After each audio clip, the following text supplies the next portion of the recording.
روئیں گے شاہ کے حسین یا حسین حسین یا حسین یا حسین یا حسین یا حسین محبوب کردگار کے پیارے حسین ہیں، مولائے دو جہاں کے دلارے حسین ہیں، چشم بطول پاک کے تارے حسین ہیں، دریائے زندگی کے کنارے حسین ہیں، دین خدا حق کے سہارے حسین ہیں، ہر شخص کہہ رہا ہے ہمارے حسین ہیں، ہمارے حسین ہیں، ہمارے حسین ہیں۔ اے فاطمہ کے لال تیرا غم منائیں گے، اے فاطمہ کے لال تیرا غم منائیں گے، اے فاطمہ کے لال تیرا غم منائیں گے، اے فاطمہ کے لال تیرا غم منائیں گے۔ روزے ازل کیا تھا جو وعدہ نبھائیں گے، وعدہ نبھائیں گے، وعدہ نبھائیں گے، اے فاطمہ کے لال تیرا غم منائیں گے، اے فاطمہ کے لال تیرا غم منائیں گے، اے فاطمہ کے لال تیرا غم منائیں گے، اے فاطمہ کے لال تیرا غم منائیں گے۔ حر کی قسم سبیلوں پہ یاد حسین نے، حر کی قسم سبیلوں پہ یاد حسین نے، حر کی قسم سبیلوں پہ یاد حسین نے، یاد حسین نے، یاد حسین نے۔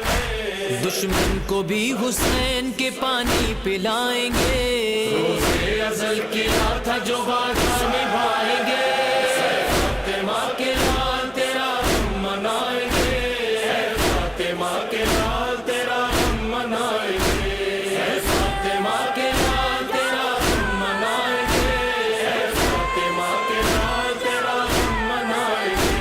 غازی کی آرزو ہے علم یہ رہے بلند، غازی کی آرزو ہے علم یہ رہے بلند، غازی کی آرزو ہے علم یہ رہے بلند، علم یہ رہے بلند، علم یہ رہے بلند۔ عباس کی قسم یہ علم ہم اٹھائیں گے، روزے ازل کیا تھا جو وعدہ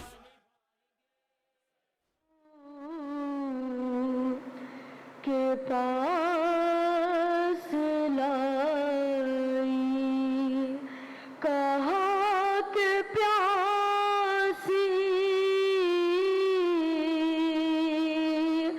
ہوں 3 دن سے،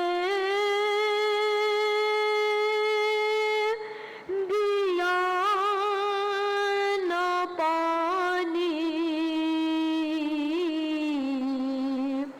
کہیں دکھائی، ذبح ہے سوکھی، پڑے ہیں کانٹے، کہ مردنی سی ہے منہ پہ چھائی، سوا تمہارے یہ درد اپنا، کہوں میں کس سے بھلا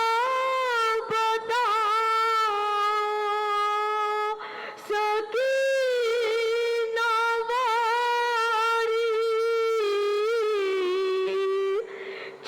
چاہو تم پر کہیں سے پانی ملے تو لاؤ، سکینہ جزداں، بآواز بلند تر صلوات۔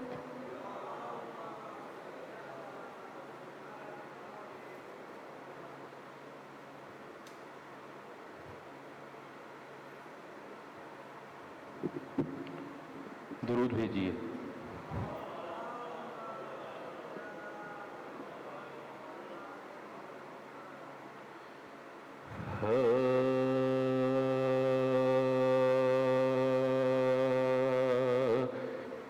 زندگی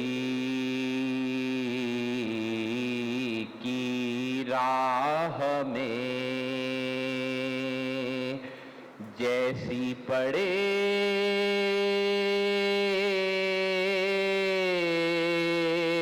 سہتا ہوں میں،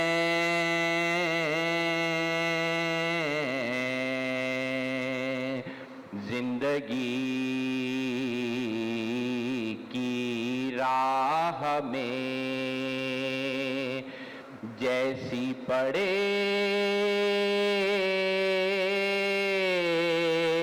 سہتا ہوں میں،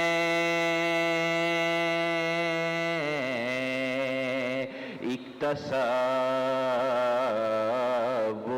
سے کبھی ہے دل مگن،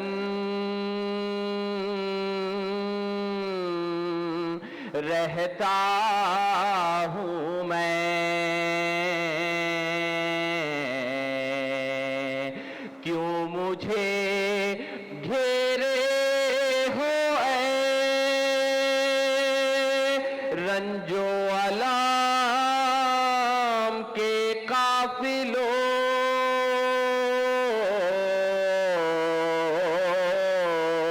دیکھو باز آ جاؤ ورنہ یا علی، کہتا ہوں میں، زندگی کی راہ میں. درود بھیجیے.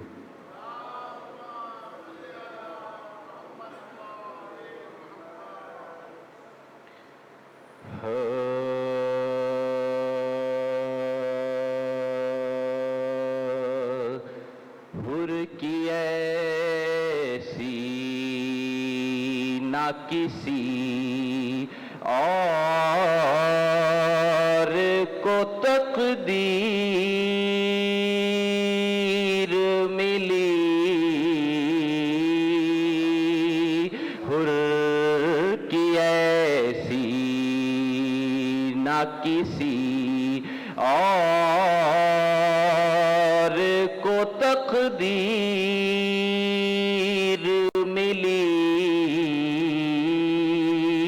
جس کو دوزخ کے عوض خلد کی جاگیر ملی،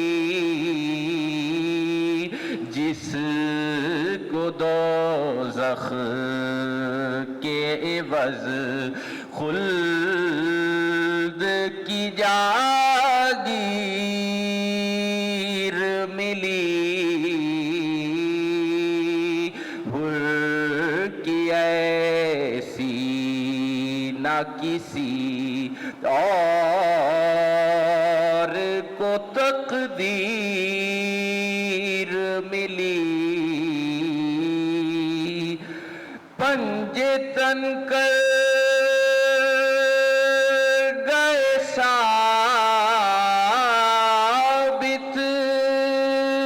جو عمل سے اپنے، پنجے تن کر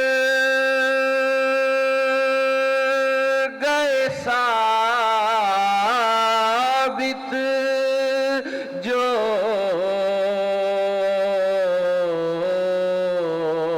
عمل سے اپنے، اس سے بہتر کوئی قرآن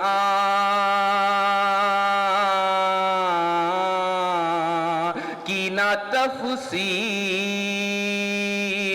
ملی، حر نہ کسی اور کو تقدیر ملی تیر کیوں مار دیا بچے کو ظالم تو نے حرملا کون سی بے شیر کی تقصیر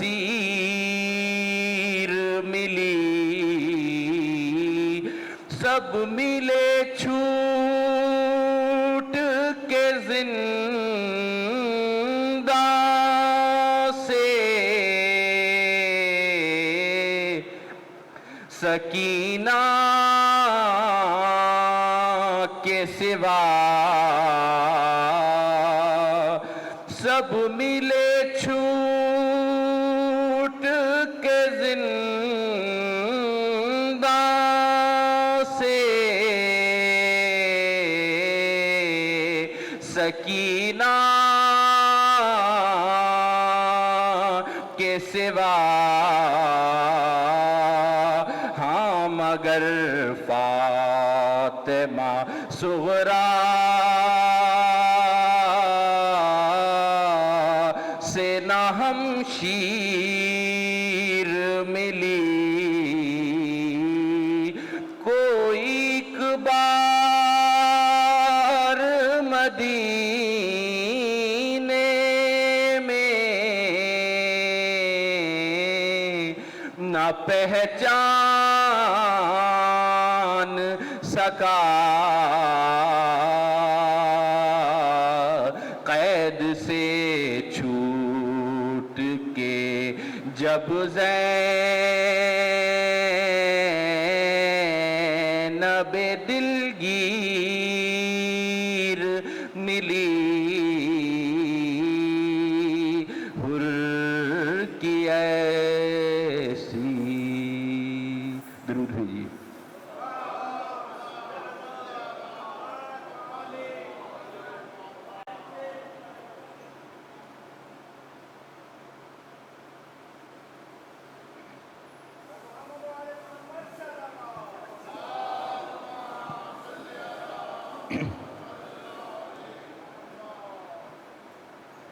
جو پیچھے بیٹھے ہیں ان سے گزارش ہے کہ وہ آگے آگے آ جائیں بارے دے کے بلند ترین صلوات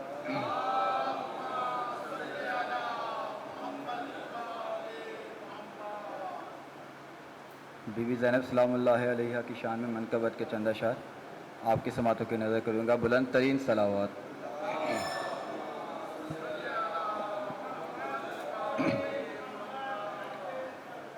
کیا بتاؤں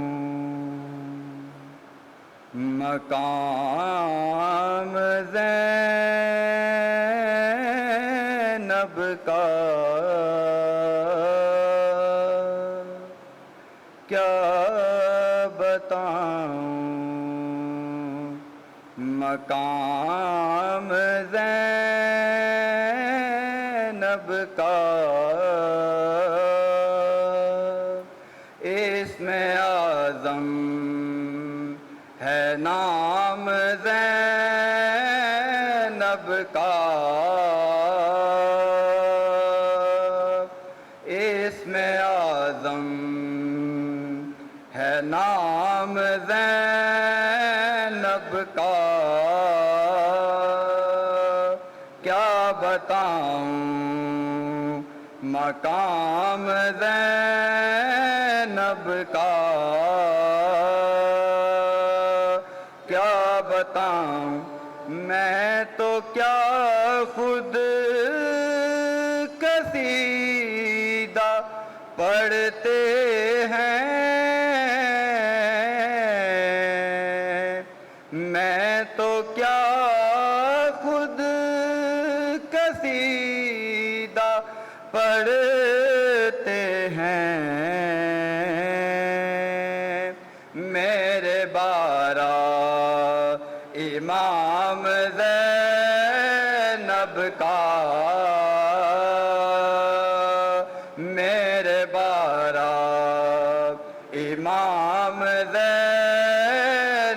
کا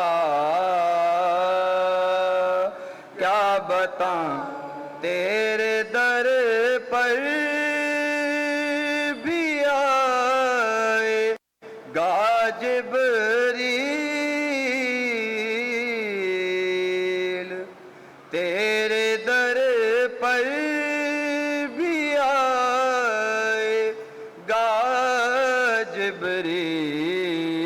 جبریل تو بھی ہو جا غلام زینب کا تو بھی ہو جا غلام زینب کا کیا بتاؤں مقام زینب کا کیا بتاؤں اللہ اللہ ہوئے تیری قسمت اللہ اللہ ہوئے تیری قسمت تجھ کو آیا سلام زینب کا تجھ کو آیا سلام زینب کا کیا بتاؤں اور سارے نبیوں سے کہہ رہا تھا خدا سارے نبیوں سے کہہ رہا تھا خدا دیکھا تم سب نے کام زینب کا دیکھا تم سب نے کام زینب کا کیا بتاؤں مقام زینب کا کیا بتاؤں اور بن گیا خود علم سا کاغذ پر شعر قابل غور ہے بن گیا خود علم سا کاغذ پر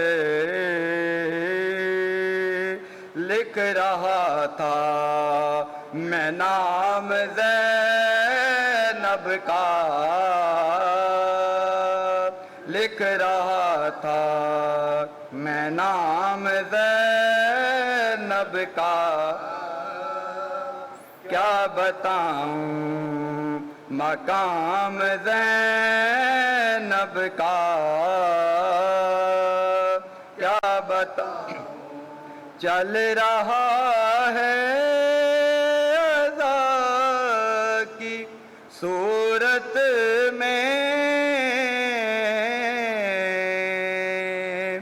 چل رہا ہے عزا کی صورت میں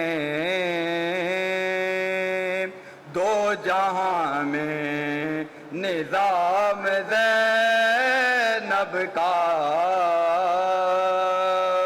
دو جہاں میں نظام زینب کا کیا بتاؤں دیکھتا ہے حسین کا سجدہ دیکھتا ہے حسین کا سجدہ خود بھی رک کے قیام زینب کا خود بھی رک کے قیام زینب نب کا کیا دیکھتا ہے حسین کا سجدہ دیکھتا ہے حسین کا سجدہ خود بھی رک کے قیام زینب کا خود بھی رک کے قیام زینب کا کیا بتاؤں اور زینب کا کیا بتاؤں. اور اس شعر میں پیغام ہے میری بہنوں کے لیے. میری بہنوں حجاب لازم ہے میری بہنوں حجاب لازم ہے یہ تم کو پیام زینب کا ہے یہ تم کو پیام زینب کا کیا بتاؤں. اور مقطع پیش کر رہا ہوں. تیرا ہمسا نہیں ہے میرے کوئی تیرا ہمسا نہیں ہے میرے کوئی کیونکہ تو ہے غلام زینب کا کیونکہ تو ہے غلام زینب کا کیا بتاؤں مقام زینب کا.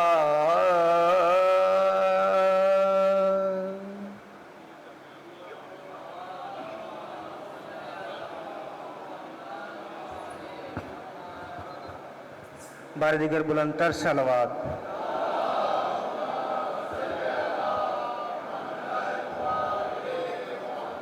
مومن کرام سلسلہ مجالس اعزا 12 محرم سے جس کا آغاز ہوا انشاءاللہ یہ جاری رہے گا 40 تک. آپ تمام حضرات سے درخواست ہے پہلے دن سے ریکویسٹ کر رہے ہیں کہ جو ماسک آپ کو دیے جاتے ہیں اس کو روزانہ اپنے ساتھ رکھیے اور کوشش کیجئے کہ روزانہ ساتھ لائیں اور استعمال کریں. ابھی ہمارے رضاکار جن کے پاس ماسک نہیں ہے ان کو دے دیں گے لیکن جن حضرات نے ماسک لگائے ہوئے ہیں اس کو مکمل طور پر لگائیے. یہ حفاظتی اقدامات آپ کی اور تمام عزاداران کی حفاظت کے لیے ہیں. بر محمد و آل محمد صلوات.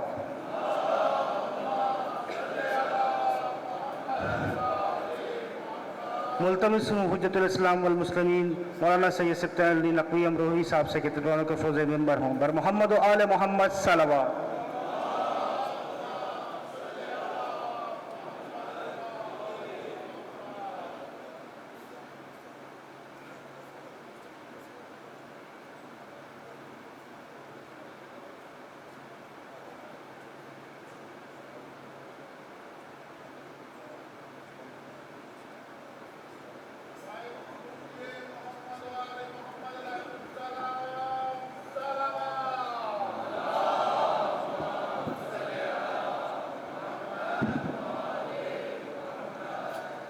فاتحہ.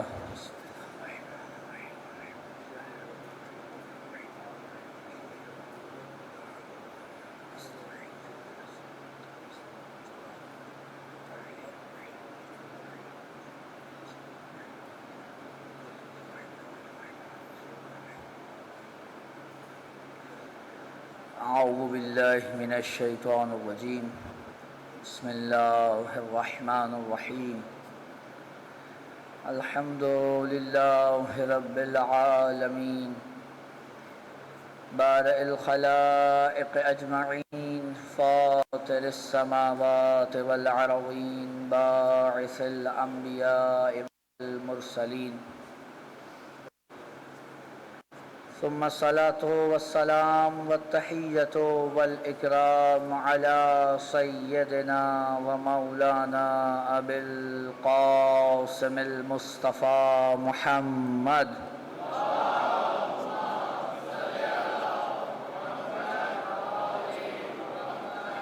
وعلى أهل البيت الطيبين الطاهرين المعصومين المظلومين المنتجبين المنتخبين ولعنة الله على أعدائهم أجمعين من الأولين والآخرين يا رب العالمين.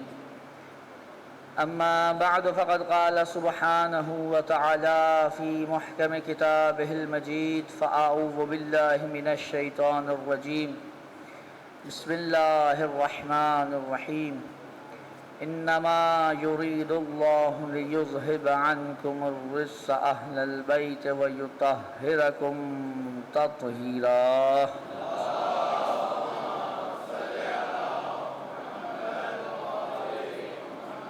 آپ حضرات سے گزارش ہے کہ ایک مرتبہ سورہ حمد اور 3 مرتبہ سورہ اخلاص کی تلاوت فرما کے جملہ مرحوم مومنین و اونات شہدائے ملت جعفریہ اور بالخصوص سید اعجاز حسین جعفری بیگم فردوس جہاں سید محمد علی سید شوکت علی اور سید محمود علی کے لیے اصال فرما دیں.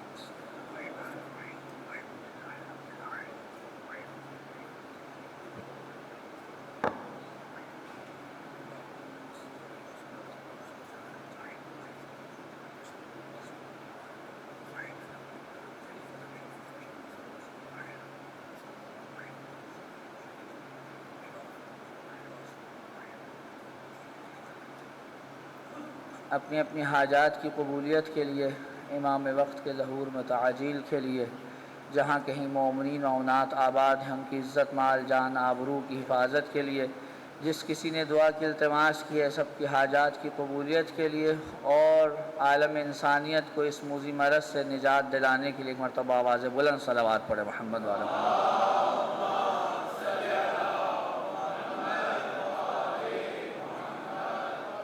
عزیزان محترم، سلسلہ گفتگو کی آج دوسری نشست ہے اور جیسا کہ کل آپ کی خدمت میں عرض کیا تھا کہ موضوع کا اور گفتگو کا جو محور ہے وہ آیہ تطہیر ہے. اس آیت کے اندر بہت سی ابحاث ایسی ہیں کہ جن کو ہمارے مومنین کے سامنے آنا چاہیے اور عام طور پر جب اس آیت کو محمد و آل محمد کی عصمت اور ان کی امامت کی دلیل کے طور پر پیش کیا جاتا ہے تو اس کے مقابلے میں جو اعتراضات ہوتے ہیں ان کی نوعیت بالکل ایسی ہے کہ جیسے کوئی آدمی بارش کے موسم میں کسی کپڑے سے اپنے سر پہ سائبان بنانے کی کوشش کرے جو نہیں ٹک سکتا. چونکہ عام طور پہ ان ابحاث کو اور اعتراضات کو دنیا کے سامنے بالخصوص ہمارے اپنے جو مومنین کا طبقہ ہے اس کے سامنے بیان نہیں کیا جاتا. اس وجہ سے جب سامنے سے کوئی اعتراض آتا ہے تو فوراً ایسا محسوس ہونے لگتا ہے کہ نعوذ باللہ کہیں یہ آیت جو ہے وہ ہم غلط جگہ پہ تو استعمال نہیں کر رہے تھے، جبکہ ایسا قطعی طور پہ نہیں ہے. علماء تشیع نے بحمد اللہ ہر موقع پر اور ہر مقام پر مکتب تشیع کا دفاع کیا ہے اور ہر ایک اعتراض کا جواب بہت ہی احسن انداز میں پیش کیا ہے. کل گفتگو آیت کے بالکل پہلے جملے پہ تھی، پہلے لفظ پہ تھی اور وہ تھا انما. کل عرض کیا تھا آج اگر آپ اجازت دیں اور میرے ساتھ رہیں میں چاہتا ہوں کہ یہ یرید کی بحث آج کر لی جائے. یہ یرید اپنے اندر اتنی لمبی چوڑی بحث لگتا ہے کہ اس کے لیے پیچھے پوری توحید کی ابحاث چھیڑنی پڑیں گی. توجہ چاہتا ہوں. ترجمہ کیا کیا جاتا ہے؟ اللہ کا ارادہ بس یہ ہے. یہ جو ارادے کا ترجمہ یہ کیا ہے؟ یہ یرید کا ترجمہ ہے. توجہ چاہتا ہوں. اللہ کا ارادہ یہ ہے، یہ یرید کا ترجمہ ہے۔ اب کل کی گفتگو انشاءاللہ حضرات کے ذہن میں ہے، جب ہم کہتے ہیں ارادہ تو مسئلہ یہ ہے کہ ہم چونکہ انسان ہیں اور انسانی سوچ و فکر سے آگے بڑھنا ہمیں بہت مشکل لگتا ہے، لہذا جیسے ہی کوئی ایسا لفظ آتا ہے کہ جو میرے میں اور خدا کے درمیان لفظی اشتراک رکھتا ہے تو ہم کیا کرتے ہیں، ہم فوراً اس لفظ کے معنی وہی لینے لگتے ہیں جو اپنے بارے میں ہوتے ہیں۔ مثلاً کل میں نے عرض کیا تھا نا، آپ کو وہ غصہ آتا ہے، اب اگر کوئی اللہ کے بارے میں یہی معنی رکھے تو کیا ہوگا، مشکل ہے۔ اگر کوئی کہے اللہ خوش اور راضی ہوتا تو کیا نتیجہ نکلے گا۔ ایسے ہی ارادہ، جب میں کہتا ہوں کہ میں ارادہ کرتا ہوں، اس کا کیا مطلب ہے؟ جب میں کہتا ہوں میں ارادہ کر رہا ہوں تو اس کا کیا مطلب ہے؟ اس کا مطلب یہ ہے کہ پہلے میں سوچوں گا، توجہ ہے، پہلے میں سوچوں گا، پھر سوچ کر کوئی رائے قائم کروں گا اور پھر کسی عمل کی طرف عملی طور پہ بڑھنے کی کوشش کروں گا۔ ایسا ہی ہے۔ اگر ارادے کے ہمارے معاملے میں یہ معنی ہے تو خدا کے معاملے میں کیا معنی لیں؟ کیا معنی لیں؟ یعنی کیا خدا پہلے سوچتا ہے؟ کیا اس کے ہاں پہلے کوئی تصور ہے پھر اس پہ وہ رائے قائم کرتا ہے؟ اور اگر یہ سوچنے لگیں اس کا مطلب یہ ہے آپ نے خدا کو تصور و تصدیق و تفکر و سوچ کا نیازمند بنا دیا، جبکہ خدا تو ہر چیز سے بے نیاز ہے۔ تو پھر یہ ارادہ جسے ہم کہتے ہیں کہ یہ اللہ کا ارادہ ہے اور آیت تطہیر میں موجود ہے، یہ کون سا ارادہ ہے؟ توجہ فرما رہے ہیں حضرات، اللہ کے ارادے کا مطلب یہ نہیں ہے کہ وہ سوچتا ہے یا وہ رائے پہلے قائم کرتا ہے، بہت پہلے تفکر سے کام لیتا ہے۔ اللہ کا ارادہ اس کا عمل ہے۔ یعنی کیا؟ یعنی جو اس کے وجود سے ظاہر ہو رہا ہے وہی اس کا ارادہ ہے۔ اس کو پہلے سے کوئی سوچنے کی، تفکر کرنے کی ضرورت نہیں پڑتی۔ کسی چیز کا ایجاد کرنا ہی خدا کا ارادہ ہے، لہذا اس کو یہ صورت نہیں پیش آتی کہ پہلے بیٹھ کے سوچے، اس کے بعد سمجھے، پھر دیکھے کہ ہاں اگر میں نے یہ سوچا ہے تو کہیں اس کے اندر کوئی اور مشکل تو پیدا نہیں ہوگی۔ بھئی آپ ارادہ کرتے ہیں تو پہلے سارے اس کے آس پاس کی چیزوں کو دیکھتے ہیں کہ بھئی ایسا نہ ہو کہیں کہ کوئی مشکل پیش آئے، اگر میرے اس ارادے کی راہ میں کوئی رکاوٹ آئے تو پہلے اس کو دور کروں۔ ایسا کرتے ہیں نہیں کرتے؟ اللہ کے یہاں ایسا سلسلہ نہیں ہے۔ اللہ کا ارادہ یعنی اس کا فعل۔ صلوات پڑھے محمد والے محمد پر۔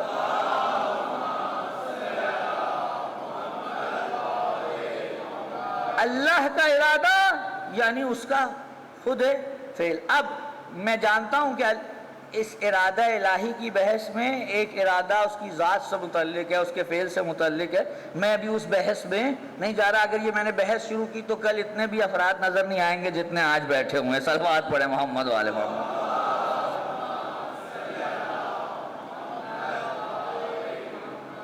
تو معلوم ہوا کہ خدا کا ارادہ بہرحال ویسا نہیں ہے جیسے ہمارا ارادہ ہوتا ہے۔ ہمارا ارادہ حادث ہوتا ہے، یعنی پہلے نہیں تھا، اب کچھ ہوا، تغیر آیا، تبدل آیا، جیسے کل میں نے عرض کیا تھا۔ خدا کے ہاں ایسا کچھ ہے ہی نہیں، خدا کے ہاں تغیر ہے ہی نہیں، خدا کے ہاں تبدل ہے ہی نہیں، کیونکہ رائے وہاں قائم کی جاتی ہے جہاں پہلے کچھ اور ہو، پھر آپ کچھ معلوم چیزوں سے غیر معلوم چیزوں تک پہنچے ہیں۔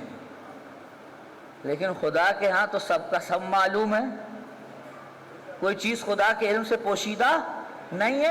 تو اب ارادہ الہی پھر دو حصوں میں تبدیل ہوا، دو حصوں میں تقسیم ہوا۔ ایک کیا ہے؟ ایک اس کا ذات سے متعلق ہے، اس کا فعل، ذات والے میں ہم نہیں جا رہے، ہمیں چونکہ آیا تطہیر پہ بحث کرنی ہے، لہٰذا میں جلدی جلدی آگے بڑھوں۔ خدا کا فعلی ارادہ یہ اس کے فعل سے متعلق ہے، توجہ چاہوں گا، یعنی یہ ارادہ عین ایجاد ہے، اگر خدا یہ چاہے کسی چیز کو ایجاد کرے تو بس ایجاد کرنا ہی اس کا ارادہ، یعنی ایجاد، یعنی جیسے ہی ارادہ ہوا وہ ایجاد ہو گئی۔ اب یہاں پر یہ معاملہ نہیں ہے کہ کوئی آگے کہ جناب میں اگر ارادہ کرتا ہوں 1000 ارادہ کر کے بیٹھ جاؤں، لیکن جب تک عملی طور پہ اس کی طرف نہیں بڑھوں گا کام نہیں ہوتا۔ لیکن خدا کے ہاں ایسا نہیں ہے، یہ مجھ جیسے کے لیے ہے جو اتنا زیادہ نیاز مند ہے، خدا نیاز مند نہیں ہے، خدا بے نیاز ہے۔ ایک صلوات عنایت فرمائیں۔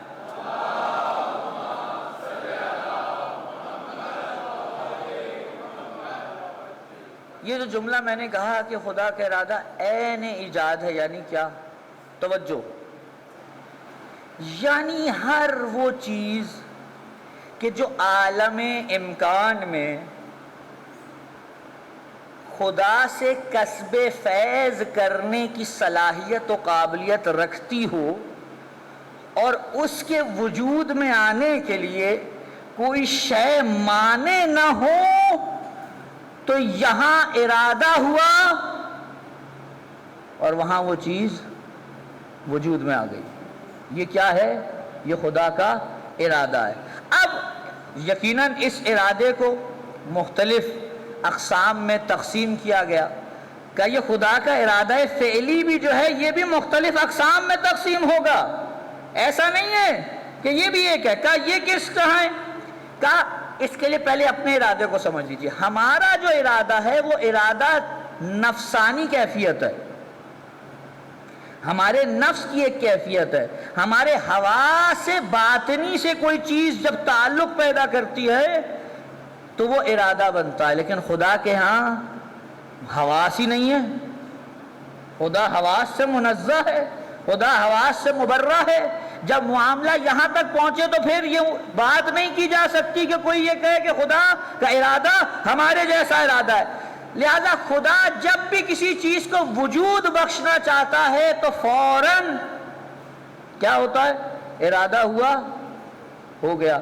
اب یہاں پر ایک آیت ہے، اس کی طرف توجہ کروں، یعنی خدا کا ارادہ کیا ہے؟ توجہ، خدا کا ارادہ فعلی کیا ہے؟ چیزوں کے اسباب کی فراہمی۔ توجہ، چیزوں کے اسباب کی، جیسے ہی اس نے کوئی ارادہ کیا اس کے جو بھی اسباب ہیں وہ فراہم ہو گئے، یہ اس کا ارادہ ہے۔ ہمارے ہاں کیا ہے؟ ہم ارادہ کر کے پہلے ایک سبب پکڑیں گے، پھر دوسرا، پھر تیسرا۔ نہیں، خدا کے ہاں ایسا نہیں ہے، ہم سبب کے انتظار میں ہیں، وہ مسبب الاسباب ہے۔ ہم سبب کے انتظار میں ہیں، وہ مسبب الاسباب ہے، لہذا اس کے لیے یہ مشکل نہیں ہے۔ اب جب خدا کا ارادہ فعلی یہاں تک پہنچا، بہت توجہ چاہتا ہوں، علماء نے اسے کہا یہ دو سے آگے نہیں بڑھ سکتا، دو ہی ہیں، یا یہ ارادہ تکوینی ہے اور یا تشریعی ہے۔ خدا را توجہ رکھیے گا، اگر یہ بات نہیں سمجھ میں آئی، آیت تطہیر کے اندر جتنی بحث کرنے سمجھ نہیں آ سکتی۔ آیت تطہیر میں ارادہ ہے نا خدا کا، میں نے کہا ارادہ فعلی کتنے؟ یا تکوینی ہے یا تشریعی۔ یہ تشریعی کیا ہے؟ خدا نے آپ کو حکم دیا نماز پڑھو، دیا۔ خدا نے آپ کو حکم دیا روزہ رکھو، دیا۔ یعنی خدا یہ چاہتا ہے کہ آپ نماز پڑھیں، ایسے ہے؟ خدا یہ چاہتا ہے آپ نماز پڑھیں، خدا یہ چاہتا ہے آپ روزہ رکھیں۔ اچھا، اگر خدا چاہتا ہے تو میں کیسے خدا کی چاہت کے خلاف کام کر سکتا ہوں؟ دوسری طرف سے لے کے چلوں، یزید نے امام حسین کو قتل کر دیا، یہ کس نے چاہا؟ خدا نے۔ بھئی سنیے تو، یہ کس نے چاہا؟ خدا نے۔ بھئی خدا کی مشیت کے بغیر تو کوئی کام ہو ہی نہیں سکتا. توجہ ہے؟ نہیں آج گفتگو پھنستی بھی ہے تو پھنس جائے، مسئلہ نہیں ہے. خدا کی مشیت کے بغیر تو کام ہو ہی نہیں سکتا. تو اگر یزید نے امام حسین کو قتل کر دیا تو آگے سے یزید بھی تو یہی کہہ رہا میں نے کیا کیا ہے بھائی، خدا کی مشیت تھی. اور آج جو یزید کے آپ کو ماشاءاللہ تھوک کے حساب سے حامی نکلتے ہوئے دکھائی دے رہے ہیں، پیچھے اگر جا کے بحث کریں تو پیچھے جا کے یہ بات بھی نکل آئے گی بھئی اگر اس نے کر بھی دیا تو کیا کیا، اس کا کیا قصور ہے، خدا کی مشیت تھی، خدا نے یہ ارادہ کیا تھا. توجہ، خدا کے ارادے کو اپنے مذموم مقاصد اور ارادوں کے لیے استعمال کرنا مسلمانوں کی پرانی عادت ہے.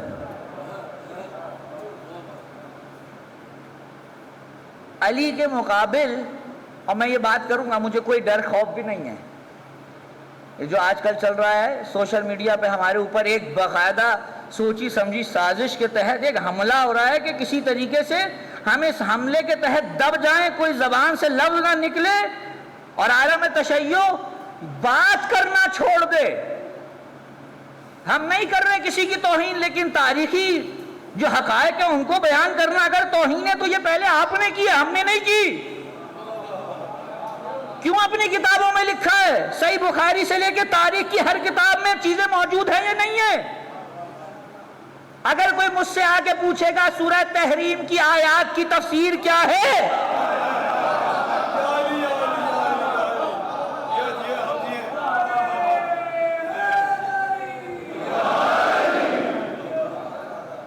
تو اگر میں بتاؤں کہ یہ آیتیں کس کے لیے اتری ہیں تو یہ توہین نہیں ہے، اس کا نہ بیان کرنا توہین ہے کہ اللہ کچھ بیان کر رہا ہے اور تم کچھ اور چاہتے ہو.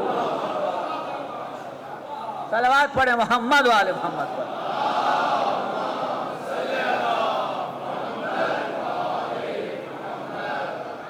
تو ہم پہ جو ایک یہ پورا یلغار ہے اور کسی صورت سے دبانے کی کوشش کی جا رہی ہے، نہیں، ہم اپنے عقائد کا اظہار کریں گے، ہم اپنے عقائد سے ایک انچ پیچھے نہیں ہٹیں گے. مقدسات کی توہین نہ کرنے کا کہیں یہ مطلب نہیں ہے کہ اپنے عقائد سے پیچھے ہٹ جائیں، سوال ہی پیدا نہیں ہوتا. ہمارے مراجع نے ہمیں اتحاد کا حکم دیا ہے، انسجام کا حکم نہیں دیا. اتحاد اور انسجام میں فرق ہوتا ہے، اس چیز کو آپ اپنے پلے باندھ کے رکھیے. اپنے عقائد اپنی جگہ، ہاں اگر کوئی سامنے بیٹھا ہے اس کے کچھ مقدسات ہیں، ہم اس کے سامنے اس کی بارے میں کوئی توہین آمیز بات نہیں کریں گے، لیکن حقائق کا بیان کرنا توہین نہیں ہے. علی کی ظاہری خلافت آئی پہلی جنگ، توجہ ہے، پہلی جنگ آپ کو پتا ہے کون سامنے آیا، توجہ ہے نا. جنگ جمل میں کیا ہوا، جب جنگ جمل سے معاملہ رفع دفع ہوا، علی کو فتح حاصل ہوئی اور سارے معاملات ہو گئے. جائیے یہ جا کے طبقات ابن فہد اور طبری اور دوسری کتابوں میں آپ جا کے دیکھ سکتے ہیں. جب پوچھا گیا کہ بالآخر کیوں آپ نے یہ اتنا بڑا قدم اٹھا لیا اور اتنے افراد کے قتل کا باعث ہو گئی، تو آگے سے کیا جواب آیا کہ خدا ایسے چاہتا تھا. آپ توجہ چاہتا ہوں، آپ سے میں کہیں لے کے جانا چاہ رہا ہوں، یہ بحث ارادے کی کہاں جا کے ٹکے گی آپ ذرا سب تصور کیجئے. اللہ اکبر، اللہ اکبر،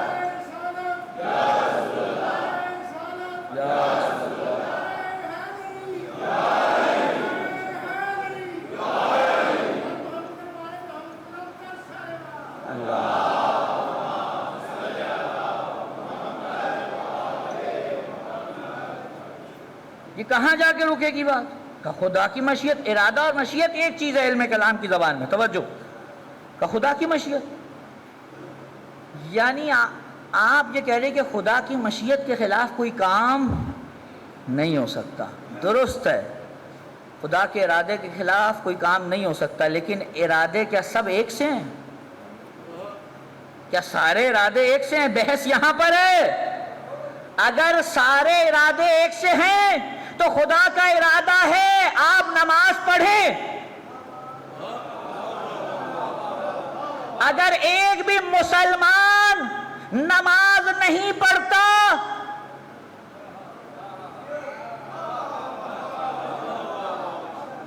تو بتائیے یہ کیا ہو رہا ہے؟ آپ کہہ رہے ہیں خدا کے ارادے کے سوا تو کچھ نہیں ہوتا، خدا نے ارادہ کیا آپ نماز پڑھیں۔ اگر کوئی کہے نہیں خدا کا ارادہ یہ نہیں ہے کہ نماز پڑھیں، توجہ ایک گہری بحث ہے۔ ایک طرف خدا حکم دے رہا ہے نماز پڑھو، دوسری طرف آپ کہہ رہے ہیں میرا نماز نہ پڑھنا خدا کا ارادہ اور مشیت ہے۔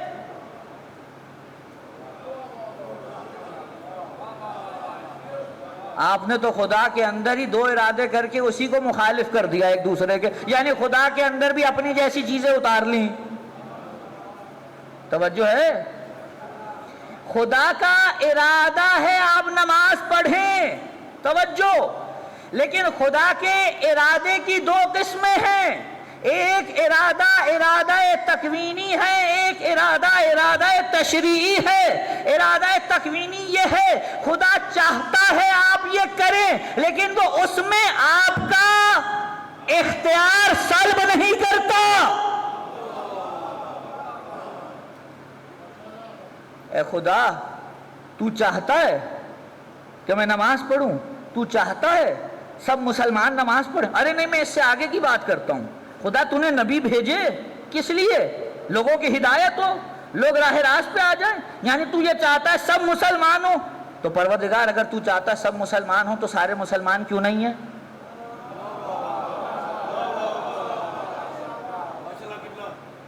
اگر تو چاہتا ہے سارے مسلمان ہو تو سارے مسلمان کیوں نہیں ہیں؟ خدا چاہتا ہے کہ انسان بنو، خدا چاہتا ہے مسلمان بنو، خدا چاہتا ہے اس کے سامنے سجدہ ریز ہو، لیکن یہاں پر خدا آپ کا اختیار سلب نہیں کرتا، وہ یہ چاہتا ہے کہ آپ اپنے اختیار سے اسے خدا مانیں۔ وہ یہ چاہتا ہے آپ اپنے اختیار سے اس کے سامنے سجدہ ریز ہو جائے، ورنہ اگر اختیار نہیں دینا تھا تو خدا کے لیے کوئی مشکل تھی ریبورڈ پیدا کر دیتا۔ بھئی توجہ ہے کہ نہیں ہے؟ خدا کے لیے کوئی مشکل تھی ریبورڈ بنانا۔ بھئی جیسے فرشتے ہیں، جس کام پہ لگا دیا لگے ہوئے ہیں، کوئی اختیار والا معاملہ ہی نہیں ہے، لگے ہوئے ہیں، تو ہمیں بھی ایسے ہی کرتا۔ جیسے ہی 1 بجتا ظہر کے نماز کا وقت آتا، سارے بندے ایک ساتھ سجدے میں۔ کیوں نہیں کیا؟ کہ اگر اختیار سلب کر لیا تو جنت و جہنم کے کوئی معنی نہیں رہیں گے، پھر فائدہ کہ بندہ یہ کہے جناب اے اللہ فلاں کو جنت میں بھیجا، فلاں کو جہنم میں بھیجا، تو اگر اختیار نہیں تھا تو کیا مطلب؟ پہلے سے کیا سارا اسکرپٹ لکھا ہوا ہے؟ یہ تو اسکرپٹڈ ہو گیا، خود مجھ سے قتل کروایا اب مجھے جہنم میں بھیج دیا۔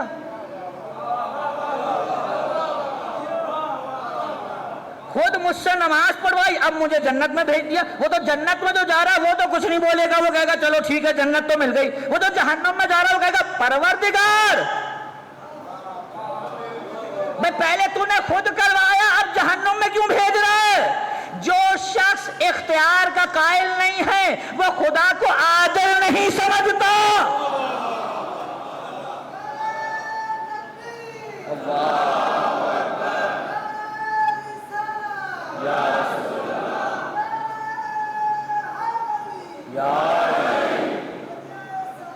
اللہم صلی اللہ علیہ وسلم۔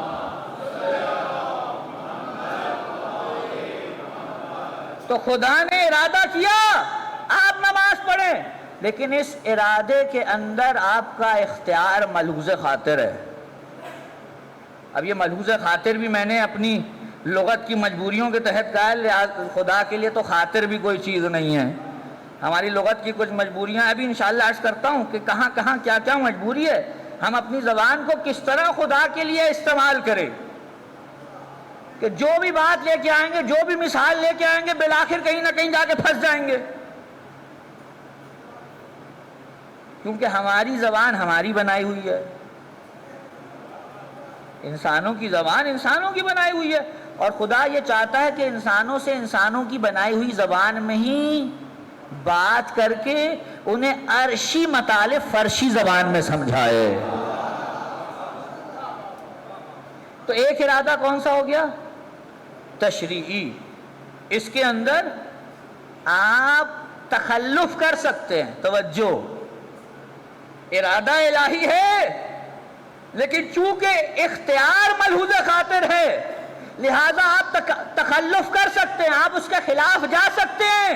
خدا کہہ رہا ہے نماز پڑھو، یہ میرا ارادہ ہے، خدا کہہ رہا ہے اسلام پہ ایمان لے آؤ، یہ میرا ارادہ ہے، لیکن کوئی نہ لائے کیونکہ اختیار ہے، لہذا خلاف کیا جا سکتا ہے۔ اس خلاف کرنے کا خمیازہ آگے چل کے بھگتنا ہے، وہ الگ ہے، لیکن اس کے خلاف کیا جا سکتا ہے۔ مثلا قرآن کی آیت ہے کونوا مع الصادقین، ہو جاؤ سچوں کے ساتھ، توجہ ہے نا، یہ جو حکم ہے یہ حکم تشریعی ہے، یعنی کہ سچوں کے ساتھ ہو جاؤ۔ ابھی اس وقت بحث نہیں کر رہا کہ کون سچے نہیں، لیکن ایک حکم آیا کہ سچوں کے ساتھ ہو جاؤ۔ اب جب سچوں کے ساتھ ہونے کا حکم آ گیا، کئی ایسے ہیں جو نہیں ہوئے، اور کچھ انہوں نے ایسا کیا کہ کہا اگر آیت کے منمانی جو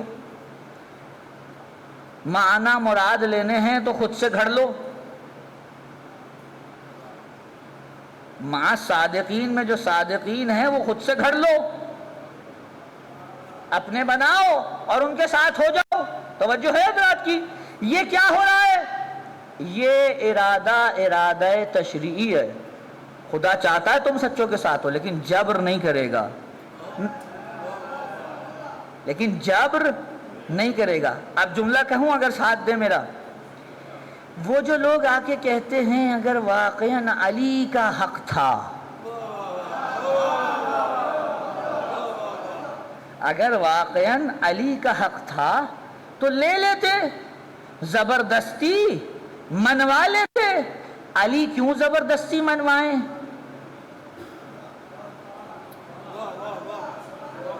جب اللہ زبردستی اپنی وحدانیت نہیں منواتا تو علی اس کے نمائندے ہوتے ہوئے زبردستی اپنی ولایت بھی نہیں منوائیں گے۔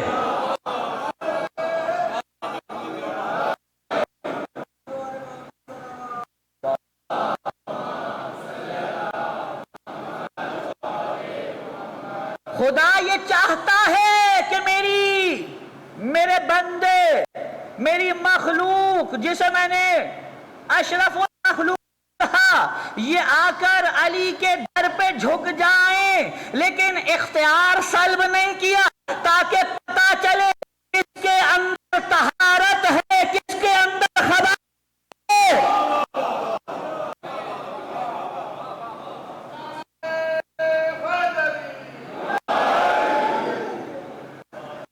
زور زبردستی ہوتی تو پھر تو بات ہی ختم تھی، پھر تو کوئی بات ہی نہ کر رہے ہو بیٹھ کے، ہر چیز زور زبردستی سے اگر ہوتی۔ نہیں صاحب، خدا نے بھی اپنے نبیوں کو بھیج کے دلیل سے قانع کرنے کی کوشش کی، کیا زبردستی نہیں کروائیں گے ہم۔ تو یہ کیا ہو گیا جی؟ یہ ارادہ تشریعی ہے۔ اب اس کے بعد کون سا ارادہ ہے؟ یہ ہے تکوینی۔ یہ تکوینی کیا ہے؟ اس میں کوئی مانے یا نہ مانے، ایک دفعہ خدا کا ارادہ ہو گیا تو یہ ہو کے رہے گا، اس میں کوئی اس کے خلاف نہیں جا سکتا، یہ ہو کے رہے گا۔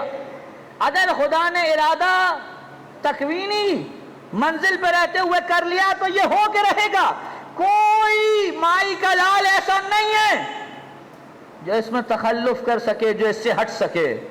یہاں کسی کے اختیار اور جبر کا معاملہ نہیں ہے، یہاں بس اللہ کا ارادہ ہے کہ یہ ہوگا تو ہوگا۔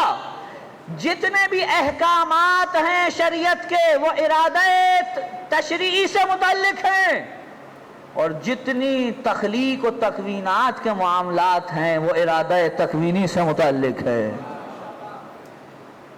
خدا نے ارادہ کر لیا کہ ابراہیم جس آگ میں ڈالے جا رہے ہیں اس نے گلزار ہونا ہے۔ اب سامنے والے ہزار نہ چاہیں وہ کہ ہم نے اتنے گٹھر لگا دیے لکڑی کے، اتنے دن انتظار کیا، اتنی محنت کی، آگ جلائی اتنی بڑی کہ کوئی جا کے پھینک نہیں سکتا، منجنیق کے ذریعے سے اٹھا کر ابراہیم کو پھینک رہے۔ اللہ تو ہماری محنت کیوں ضائع کر رہا ہے؟ کہا یہاں تمہاری نہیں چلے گی، یہ میرا ارادہ تکوینی ہے۔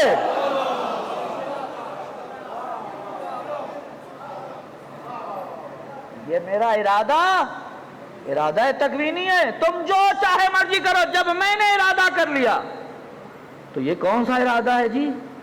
ارادہ تکوینی۔ ایک صلوات پڑھے محمد و آل محمد۔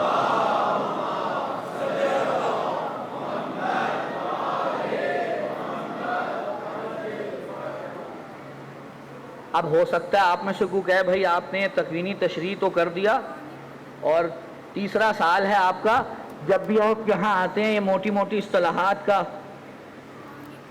ایک انبار لے کے آ جاتے ہیں علمیت جھاڑنے کے لیے، کیا یہ ائمہ سے بھی کوئی مروی ہے یا ایسے ہی بس آپ نے خود سے بنا لیے؟ نہیں، الکافی کی حدیث نمبر 390، حدیث نمبر 390، امام موسیٰ کاظم علیہ السلام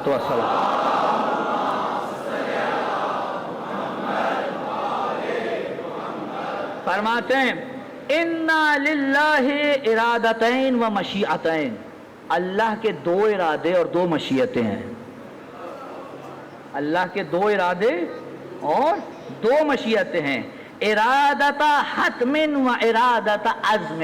ایک ارادہ حتمی ہے، کون سا؟ تکوینی، اور ایک اس کا ارادہ ایسا ہے جو حتمی نہیں ہے، اس میں اختیار عزم کے ساتھ شامل ہے، وہ کون سا ارادہ ہے؟ تشریح۔ آپ یہاں تک میرے ساتھ آ گئے؟ اب ایک بڑی عجیب و غریب بات ہے جو میں کرنے جا رہا ہوں انشاءاللہ۔ ابھی تک جیسے آپ ساتھ رہے اور وقت تو تمام ہونے کو چلا، یہ جو ارادہ میں نے کہا کہ یہ تکوینی ارادے میں تخلف نہیں ہے، اس کے آپ خلاف نہیں جا سکتے، تو یہ ہوتا کیا ہے؟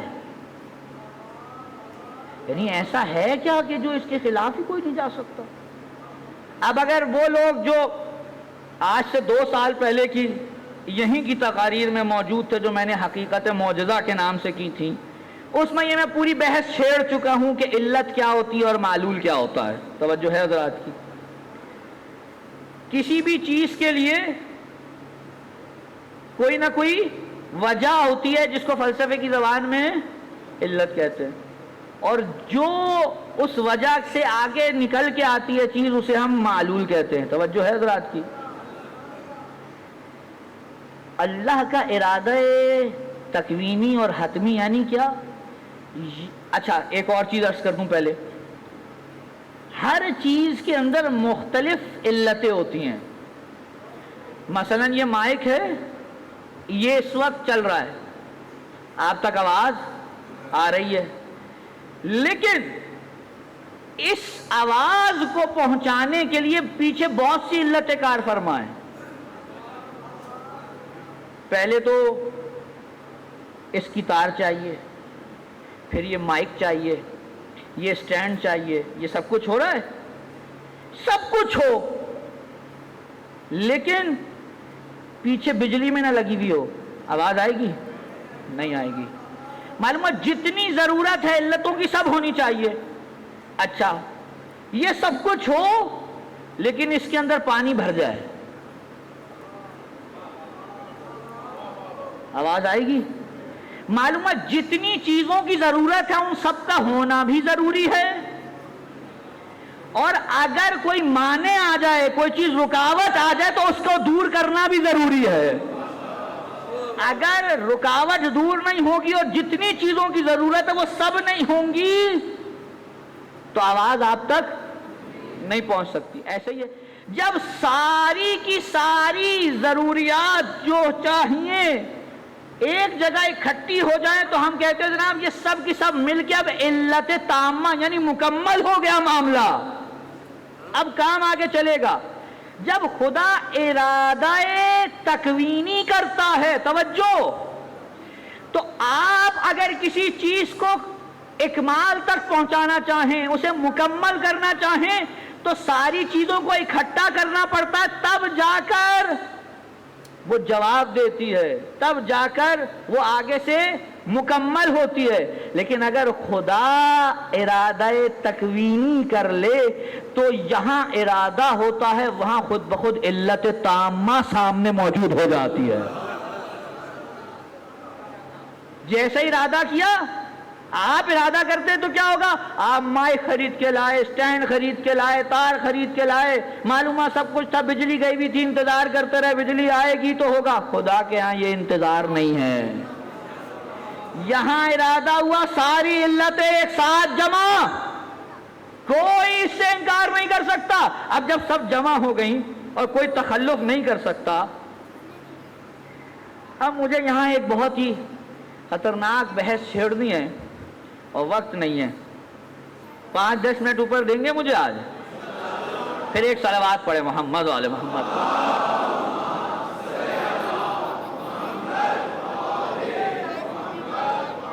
اب اللہ کے ارادے کے حوالے سے جتنی بھی آیات ہیں، ماشاءاللہ بزرگان تشریف فرمایا، اور میں ایک دینی درسگاہ کے اندر تقریر کر رہا ہوں، یہاں بہت سے طلاب بھی تشریف فرما ہوں گے اور وہ یہ چیزیں جانتے ہی ہوں گے، لیکن ایک آیت جو بچے بچے کو ازبر ہے، وہ کیا ہے؟ ارادہ تکوینی سے متعلق کیا ہے؟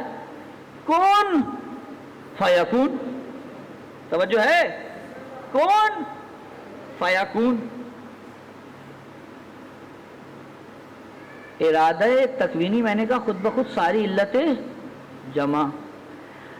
اگر آپ یہ کہیں یہ جو کن فیکون ہے، یعنی ایک لفظ کہے ہو پس وہ ہو جاتا ہے، اس کا کیا مطلب ہے؟ اس کا مطلب یہ ہے کہ زمانہ چاہیے۔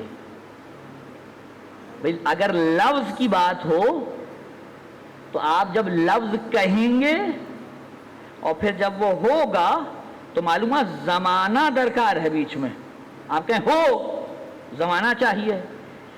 جبکہ ہم نے کہا ارادہ تکوینی کے اندر تو بس ارادہ کافی ہے، تو یہ لفظ کہاں سے آ گئے؟ توجہ ہے، یہ لفظ کہاں سے آئے؟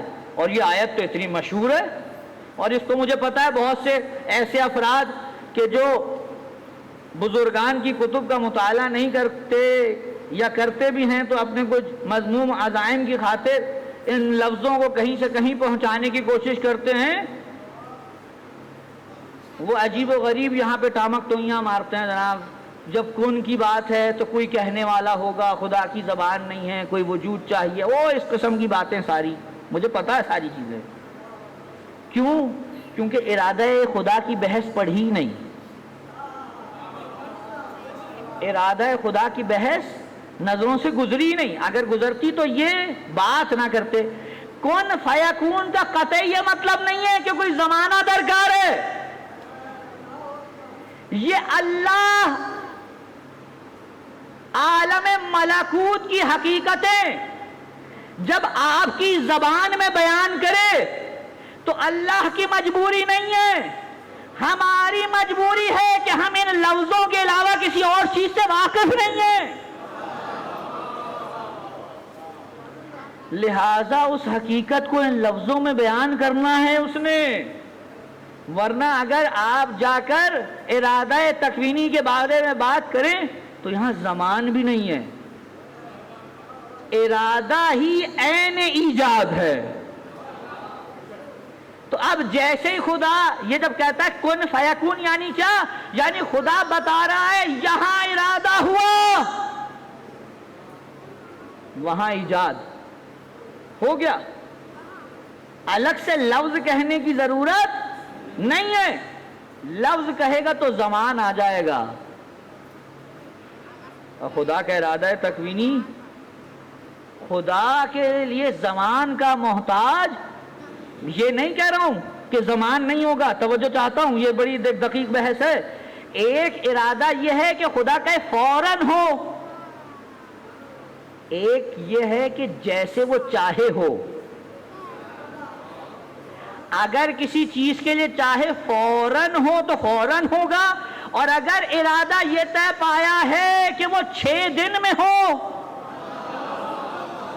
تو جیسے وہ ارادہ کرے گا ویسے ہوگا۔ الگ الگ مقام پہ کن کن کہنے کی اسے ضرورت نہیں ہے، جیسا ارادہ کیا ویسا ہو جائے گا۔ صلوات پڑھو محمد و آل محمد پر۔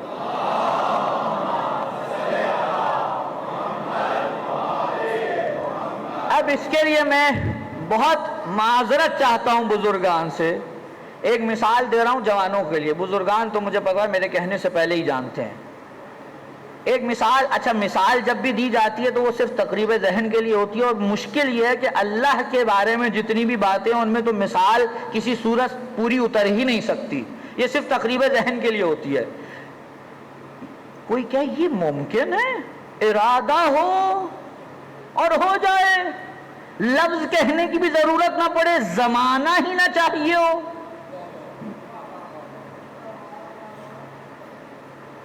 چلیے ذرا 2 لمحے کے لیے تصور کریں،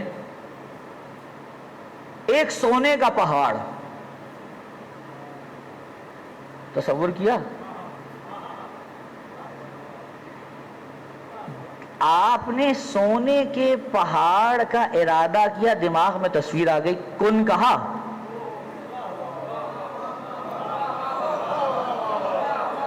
آپ نے دماغ کو یہ حکم دیا کہ تصویر بنا،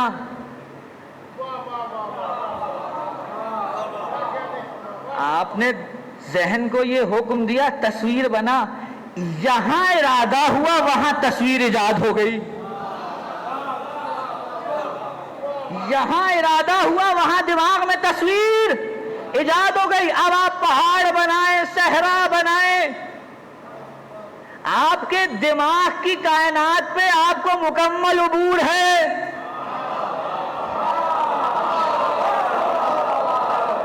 یہاں ارادہ ہوا وہاں چیز ہو گئی، کن کہہ کر زمانے کی ضرورت نہیں پڑی۔ تو جو خدا آپ کو یہ ارادہ دے کہ آپ اپنے دماغ کی کائنات میں بنا لفظ کہے ارادہ کرے اور ہو جائے، تو اس خدا کی جو قادر ہے ارادہ تکوینی پہ قدرت کا آپ کو کیا اندازہ؟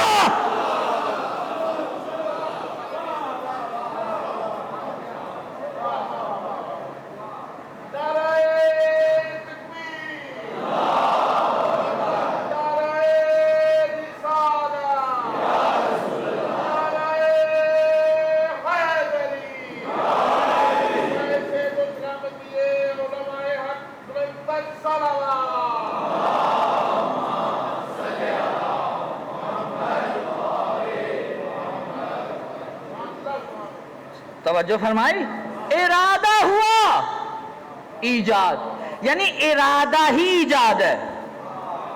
توجہ فرمائی، یہاں آپ نے ارادہ کیا اور دماغ میں تصویر آ گئی۔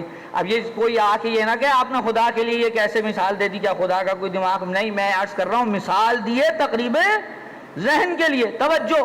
اچھا اب یہاں پہ ماشاءاللہ دینی طلاب بیٹھے ہیں، ہو سکتے ہیں آپ میں سے بھی بہت سے عربی سے واقف ہوں گے، تو وہ کہیں گے جناب آپ کہنے زمانہ نہیں ہے، جبکہ کن اور یکون کے درمیان میں ایک فے ہے، اور یہ فا رتبے کے لیے ہے، کون ہو جا پس وہ ہو جاتا ہے۔ تو یہ فا کہاں سے آ گئی؟ یہ فا تو بتا رہی ہے کہ پہلے کچھ ارادہ ہوا، پھر بیچ میں کوئی فاصلہ آیا، پھر ہوا۔ توجہ، علماء ہمارے جو ماشاءاللہ آغائے آیت اللہ جوادی عاملی اور دیگر ہمارے جو علماء ہیں کہ جنہوں نے فلسفہ و کلام میں کام کر رکھا ہے، وہ بڑی یہاں اچھی بات کرتے ہیں۔ جن لوگوں نے فلسفہ پڑھ رکھا ہے ان کے لیے تو یہ معاملہ حل ہے، کوئی مسئلہ ہی نہیں ہے۔ یہ جملہ جب کہا گیا کن فیکون، تو اس میں ایک مرید ہے جس نے ارادہ کیا، توجہ ہے، اور ایک مراد ہے جس کا ارادہ کیا گیا. ان کے درمیان میں ہم کہہ رہے ہیں کوئی فاصلہ زمانی نہیں ہے. یہ جو آپ کہہ رہے ہیں کہ ان کے درمیان میں فاصلہ زمانی نہیں ہے، تو یہ فا کیا ہے؟ یہ فا رتبے کے لیے ہے. ابھی عرض کرتا ہوں. آپ کے پاس ایک تالا ہے، آپ چاہتے ہیں چابی سے تالا کھولیں، توجہ ہے، آپ چاہتے ہیں چابی سے تالا کھولیں. آپ نے چابی کو تالے میں ڈالا، تالا کھولا. اب سوال، آپ کا ہاتھ پہلے گھوما یا چابی؟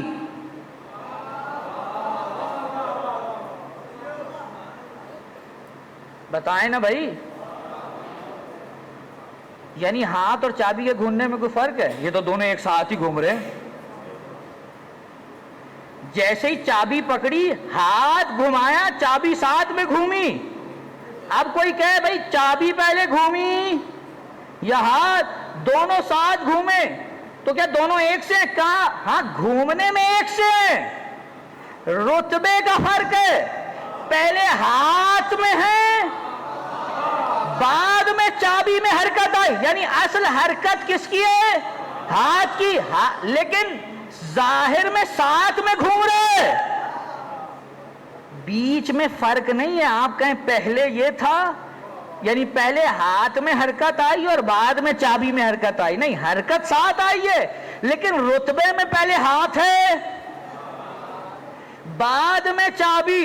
یہ جو کن فیکون کے بیچ کی فا ہے، یہ بتا رہی ہے رتبے میں پہلے ارادہ ہے، بعد میں ایجاد، بیچ میں زمانے کا فرق نہیں ہے.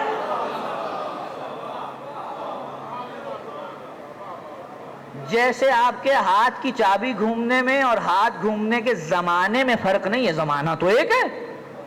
یہاں ارادہ اور وہاں ہو گیا. یہ کیا ہے جی ارادہ؟ یہ کون سا ارادہ ہے ابھی جو بحث ہو؟ یہ تکوینی ارادہ. ایک صلوات پڑھیں محمد والے.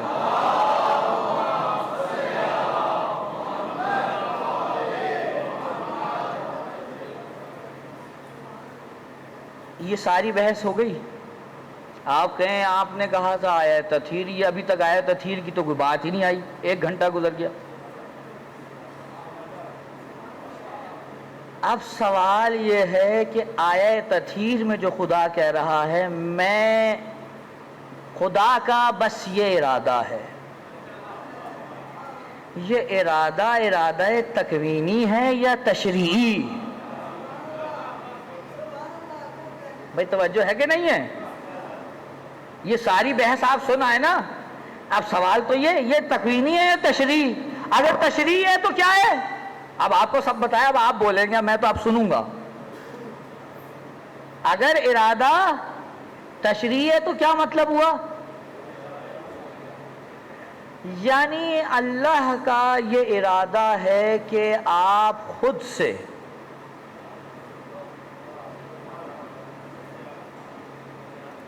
یہ کام کریں. اور اگر تکوینی ہے تو اس کا مطلب یہ ہے کہ اس میں کسی کو دخل نہیں، ہم نے ارادہ کر لیا.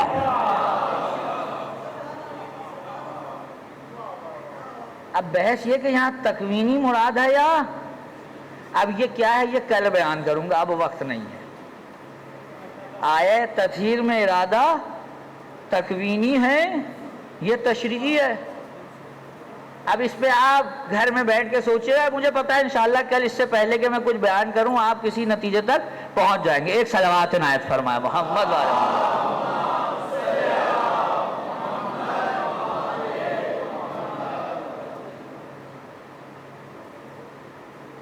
اہل بیت کو خدا نے بہت سے اختیارات دیے ہیں، بہت سے اختیارات دیے ہیں خدا نے اہل بیت کو، لیکن ہر جگہ پہ اہل بیت اپنے ان اختیارات کو استعمال نہیں کرتے. اگر حسین چاہتے تو کربلا میں ہر قسم کا اختیار استعمال کر سکتے تھے، لیکن حسین ارادہ اور مشیت الہی پہ چلتے ہیں۔ حسین کا قلب مشیت الہی کا گھر ہے،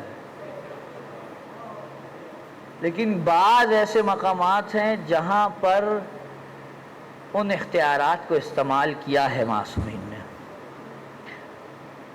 اور انہی میں سے ایک مقام وہ مقام ہے جہاں حسین اور اصحاب حسین کے لاشیں کربلا کی تپتی ریت پہ پڑے تھے اور کوئی دفنانے والا نہیں تھا، تو سید سجاد باعجاز امامت تشریف لائے تھے۔ کہتے ہیں جب امام حسین کربلا آئے تھے اور انہوں نے اس زمین کو خریدا تھا تو بنی اسد والوں سے کہا تھا کہ اے بنی اسد والوں، تم سے ایک یہ بھی وعدہ لیتا ہوں، کچھ عرصے کے بعد یہاں پر ہمیں قتل کر دیا جائے گا اور یہ اپنے کشتوں کو دفنا دیں گے اور ہمارے لاشیں ایسے ہی پڑے رہیں گے، تو آنا اور آ کے ہمیں دفنا دینا۔ جب عاشور گزر گئی، 11 محرم بھی گزر گئی، بعض کے مطابق 12 بھی گزر گئی، اور 13 محرم آئی اور لاشیں ایسے ہی صحرا میں پڑے ہوئے ہیں، تو خواتین آئیں اور کہنے لگیں ارے تم نے نواسہ رسول سے وعدہ کیا تھا، اٹھو جاؤ ان کے لاشیں دفناؤ۔ تو کہنے لگے ہو سکتا ہے وہاں کوئی مخبر بیٹھا ہو اور جا کے ہماری خبر دے دے، بعد میں مشکلات بن جائیں، ہم نہیں جائیں گے۔ تو خواتین نے غیرت دلائی، اچھا اگر نہیں جاتے بیٹھو، ہم جاتے ہیں فرزند رسول کو دفنانے کے۔ یہ سنا تو ذرا غیرت جاگی کہ اچھا بیٹھو جاتے ہیں۔ بیلچے پھوڑے اٹھائے، پہنچے میدان میں، دیکھا کوئی لاش وہاں پڑی ہے، کوئی وہاں پڑی ہے، کوئی وہاں پڑی ہے۔ دفنانا چاہتے ہیں لیکن دفنا نہیں پا رہے، کیوں؟ اگر دفنا دیں گے تو بعد میں کوئی آ کے پوچھے گا تو کیا بتائیں گے کسے دفنایا، سر تو ہے نہیں۔ بس ابھی اسی شش و پنج میں مبتلا تھے کہ دیکھا کوفے کی طرف سے خاک اڑتی دکھائی دی، چھپ گئے ٹیلوں کے پیچھے، ہو سکتا ہے کوئی یزید کی طرف سے سپاہی آ رہا ہو۔ اب جو خاک چھٹی تو دیکھا ایک نحیف سا جوان سر جھکائے آگے بڑھا اور کہنے لگا اے بنی اسد والوں پریشان نہ ہو، میں بتاتا ہوں کون سا لاشا کس کا ہے۔ یہ میرے دادا حسین کا لاشا ہے، یہ میرے بھائی علی اکبر کا لاشا ہے، یہ انو محمد کے لاشے ہیں۔ ایک ایک لاشے کا تعارف کرواتے رہے، اور اب کا بنی اسد والوں ایک بڑی سی قبر بناؤ، اجتماعی قبر بنوائی سید سجاد نے، اور اس کے بعد کیا کیا، سارے شہداء کی لاشوں کو اکٹھا کیا اور سید سجاد نے سارے لاشیں اس ایک قبر میں اتارا، لیجئے گنج شہیدہ تیار ہو گیا۔ یہاں یہ قبر تیار ہوئی، آگے بڑھے، کہا اے بنی اسد والوں قبر کھودو، یہ میرے بابا حسین اور بھائی علی اکبر کے لیے ہے۔ قبر کھودی، یہ اگر میں جملہ نہ پڑھتا خود روایت میں تو نقل نہیں کرتا۔ قبر تیار ہوئی، سید سجاد نے کہا سب پیچھے ہٹ جاؤ، میں اپنے بابا کا لاشا خود اٹھاؤں گا۔ عزیزانو سید سجاد نے چاہا لاشا اٹھائیں، لیکن لاشے کی حالت یہ تھی کہ جب سید سجاد نے اٹھانا چاہا تو لاش نہیں اٹھی، ٹکڑے برآمد ہونے لگے۔ تو سید سجاد کمر تھام کے بیٹھے اور ایک مرتبہ بنی اسد والوں سے کہا اے بنی اسد والوں کیا کسی کے پاس چٹائی ہے؟ مجھے چٹائی لا دو، میں اپنے بابا کا لاشا چٹائی پہ رکھ کر اسے قبر میں اتار دوں۔ اجرکم علی اللہ۔ سید سجاد نے حسین کا لاشا اٹھایا، قبر میں رکھا، اکیلے اترے اور لاشا قبر میں اتار دیا، اور اب سید سجاد نے قبر کو بند کیا۔ آپ بھی جاتے ہیں دفنانے کے لیے، کیا کرتے ہیں؟ دفنانے کے بعد قبر پہ ایک کتبہ لگایا جاتا ہے تاکہ پتہ چلے قبر کس کی ہے۔ سید سجاد کے پاس اس وقت وسائل تو نہیں تھے کتبہ لگانے کے، لیکن سید سجاد نے حسین کی قبر پہ انگلی سے ایک عبارت لکھی